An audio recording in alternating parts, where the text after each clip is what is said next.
Haleluya. Selamat pagi saudara-saudara yang dikasihi oleh Tuhan Yesus Kristus. Mari sama-sama kita kembali merenungkan firman Tuhan.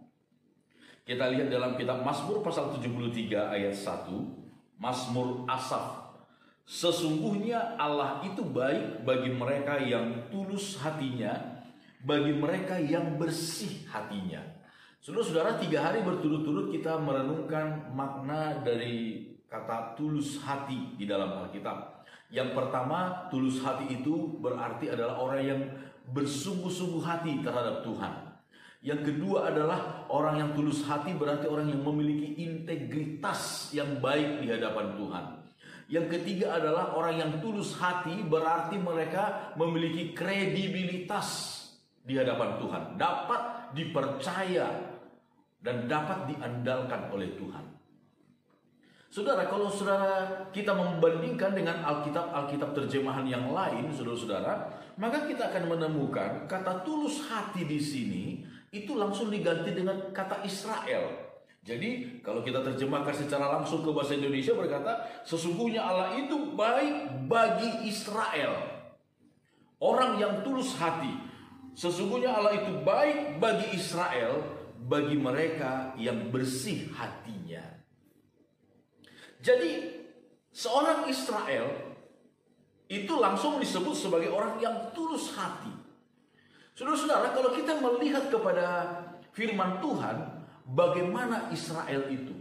Israel ialah Yakub, seorang yang disebut tulus hati, seorang yang disebut bersungguh hati, seorang yang disebut memiliki integritas, kesesuaian antara perkataan, perbuatan, bahkan isi hati, kesesuaian dalam seluruh aspek kehidupannya. Tidak ada dusta, tidak ada bohong di dalamnya, dan juga memiliki kredibilitas, dapat dipercaya dan dapat diandalkan dalam perbuatan, dalam perkataannya.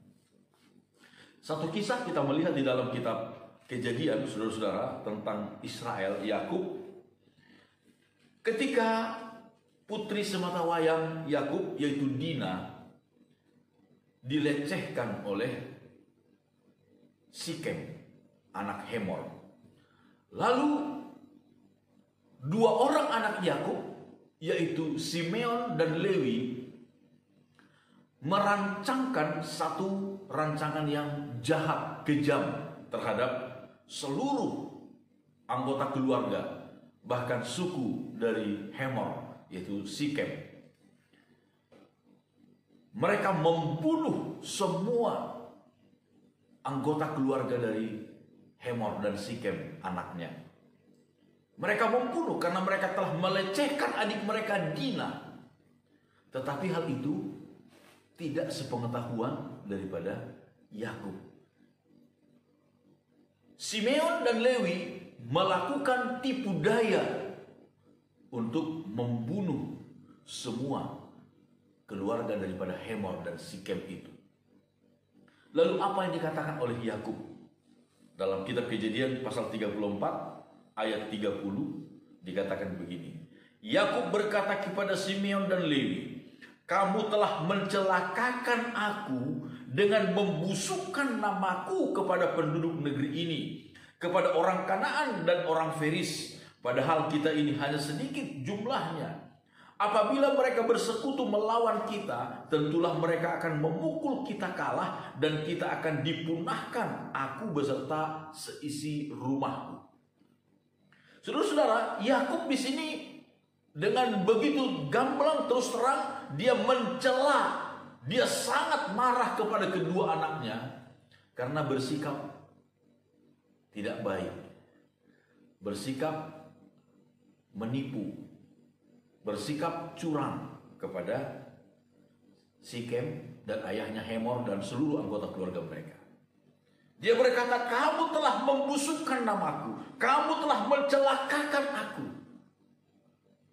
Saudara-saudara, ini bukan hanya sekedar perkataan dari Yakub, bukan hanya untuk membela diri saja pada saat itu, bukan hanya untuk bermanis bibir, bukan saudara-saudara, tetapi benar-benar dari dalam hati Yakub. Itu kita bisa lihat ketika Yakub di akhir hidupnya memberikan berkatnya kepada anak-anaknya, Maka dia kembali mengulang ini dalam kitab Kejadian pasal 49 ketika dia memberikan berkatnya untuk Simeon dan Lewi.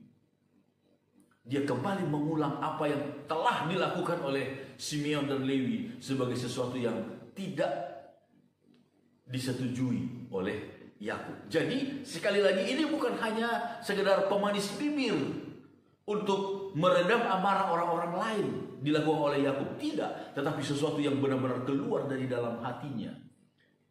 Yakub menunjukkan integritas, kesungguhannya, kredibilitasnya, bukan hanya di hadapan Tuhan, tetapi juga di hadapan seluruh masyarakat tanah Kanaan pada waktu itu.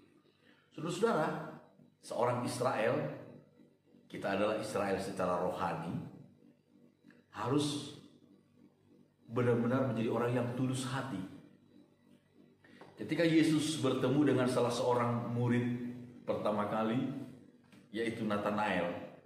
Nathanael ini dibawa oleh Filipus. Filipus berkata kepada Nathanael, "Kami telah bertemu dengan Mesias yang dijanjikan dalam kitab Taurat."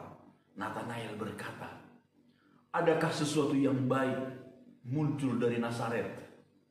Tetapi ketika dia bertemu dengan Yesus, apa yang dikatakan oleh Yesus kepadanya dalam Injil Yohanes pasal 1 ayat 47, kata Filipus kepadanya, "Mari dan lihatlah." Yesus melihat Nathanael datang kepadanya, lalu berkata tentang dia, "Lihat, inilah seorang Israel sejati, tidak ada kepalsuan di dalamnya." Israel sejati, tidak ada kepalsuan di dalamnya, tetapi yang ada adalah ketulusan hati, apa adanya, saudara-saudara. Kesungguhan hati, integritas, kredibilitas ada padanya. Saudara-saudara, saya yakin tidak secara kebetulan penterjemah kita untuk Alkitab Bahasa Indonesia langsung menerjemahkan dari kata Israel kepada tulus hati. Seorang Israel sejati, Israel rohani, harus menjadi orang yang tulus hati. Bukan hanya di hadapan Tuhan, tetapi juga di hadapan manusia. Amin. Tuhan memberkati kita semuanya.